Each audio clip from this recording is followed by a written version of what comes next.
My brothers and sisters, welcome to Africa Lights News, your trusted source for balanced reporting on the continent's most defining moments. The discussion today centers on Africa, a continent with a long and complex history. 4 centuries, Africa experienced colonization, exploitation, and foreign control. People from far away came to this land, claimed ownership, and built systems that served their own interests, often leaving Africans powerless in their own homes. But eventually, Africans stood up and said, "Let us be free." Through courage, resistance, and unity, nations across the continent achieved what was called independence. Flags were raised, constitutions were written, and leaders emerged with dreams of sovereignty. Yet, as many observers and historians have noted, that freedom was not complete. Even after independence, the structures of control, economic, political, and social, remained deeply tied to the same powers that once ruled. The exploitation did not always come through armies or direct occupation anymore, but through trade systems, policies, and influence that continued to benefit others more than Africans themselves. Many African thinkers and leaders have said that while the continent may appear free on paper, the reality often shows something different. The old relationships between Africa and the former colonial powers were never truly redefined in a way that gave equal footing to both sides.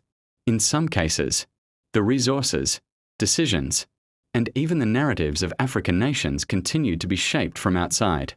This is why today's generation continues to face similar challenges: poverty, underdevelopment, and dependence despite decades of so-called independence.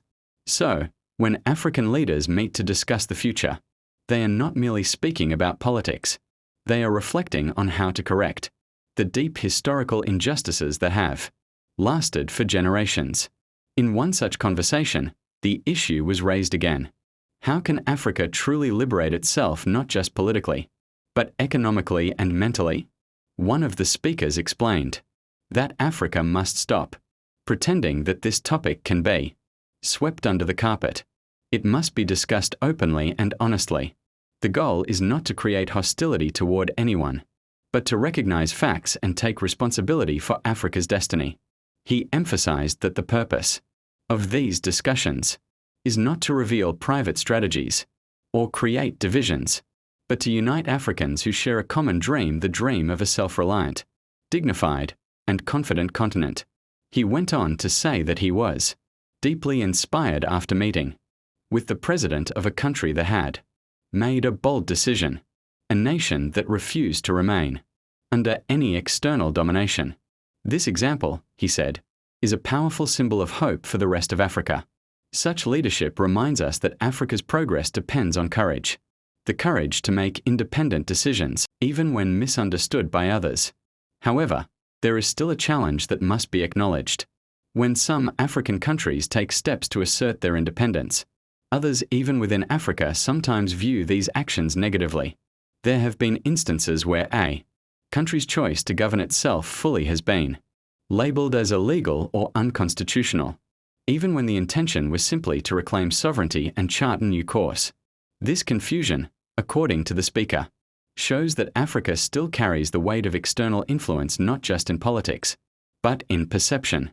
Many people have been taught to see self-determination as rebellion, rather than as a legitimate expression of freedom. He explained that this misunderstanding did not begin today. It is the result of many years of conditioning, a mindset passed down from colonial times. During those years, the systems of education, economy, and governance were designed to make Africans believe they could not manage without outside direction.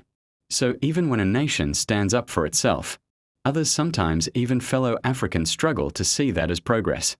The speaker urged Africans everywhere to reflect carefully on this. How can we truly be free if we still measure ourselves by standards that were never ours to begin with? He also stressed that this conversation is not about blame. It is about awareness. The idea is not to create conflict, but to inspire critical thinking, pride, and unity among Africans. True liberation, he said, must begin in the mind. It means understanding history honestly, identifying where things went wrong, and taking deliberate action to make them right. Every generation has a role to play, from the youth who are redefining what it means to be African, to the leaders who are choosing integrity and courage over fear and dependency. In this exchange, there was also a sense of optimism. The participants expressed a desire to keep meeting, keep learning, and keep pushing for change. They understood that transformation will not happen overnight. It will require collaboration, vision, and persistence. The conversation was not about one nation or one leader, it was about Africa as a whole. It was about a collective awakening, where Africans recognize their own potential and take charge of their own story. Africa is rich not just in minerals and land, but in spirit, creativity, and resilience. What the continent needs now is not permission, but partnership based on equality and mutual respect, not domination or dependence. When African countries choose to stand tall, they are not rejecting others. They are simply affirming themselves. They are saying, "We can build our own future." The speaker concluded with a heartfelt message to all Africans. We must continue these discussions, not behind closed doors or in anger, but with wisdom and unity. Let us learn from history without being trapped by it. Let us free our minds as much as our lands. Only then will the independence we celebrate become real, not just in the books of history, but in the lives of the people. He reminded his audience that Africa's journey toward total freedom is not over. It is still being written by those who dare to dream of a continent that stands on its own, proud and unshaken. As Africa moves forward, the challenge remains clear: to redefine freedom, not as a gift from others, but as a birthright of every nation and every citizen on this continent. And perhaps, in that process, the world will finally see Africa not as a land of struggle, but as a land of strength.